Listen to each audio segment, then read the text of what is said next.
প্রাচীন পারস্য অর্থাৎ ইরান।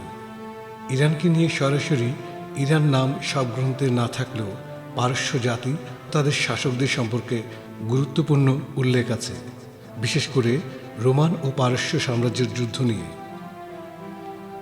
সূরা আল রুম এখানে বলা হয়েছে রোমানরা অর্থাৎ বাইজেন্টাইনরা পরাজিত হয়েছিল, পরে তারা আবার জয়ী হবে। ঐতিহাসিকভাবে এই যুদ্ধে পারস্য সাম্রাজ্য শাসনীয় রোমানদের হারিয়েছিল। পরে রোমানরা আবার জিতে যায় কোরআনের ভবিষ্যৎবাণী অনুযায়ী। একটি গুরুত্বপূর্ণ হাদিস, রাসূল সাল্লাল্লাহু আলাইহি ওয়াসাল্লাম বলেছেন, পারস্য ও রোম জয়ী হবে। সহিহ হাদিস, অর্থাৎ ইসলামের প্রসার পারস্য পর্যন্ত পৌঁছাবে, যা পরে বাস্তবেও হয়েছে।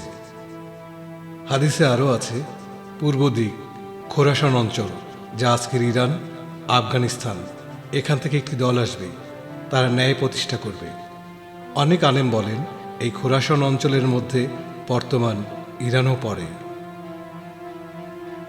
কিয়ামতের আগে ইমাম মাহদী আগমন করবেন। কিছু বর্ণনায় বলা হয় তার সমর্থকরা পূর্ব অঞ্চল থেকে আসবে। পারস্য ইসলামের অধীনে আসে, ইসলাম সেখানে শক্তভাবে প্রতিষ্ঠিত হয়। এটা শেষ সময় না, কিন্তু একটি গুরুত্বপূর্ণ ভবিষ্যৎবাণীর বাস্তব রূপ। বাইবেলে পারস্য অর্থাৎ ইরান, বাইবেলে পার্সিয়া বা পারস্য অনেকবার এসেছে। গুরুত্বপূর্ণ রাজা সাইরাস দ্য গ্রেট, দারিউস, বিশেষভাবে সাইরাসকে আল্লাহর নির্বাচিত ব্যক্তি বলা হয়েছে। পারস্যের রাজা সাইরাস ইসরায়েলিদের বন্দিত্ব থেকে মুক্ত করেন, তারা আবার জেরুজালেমে ফিরে যায়।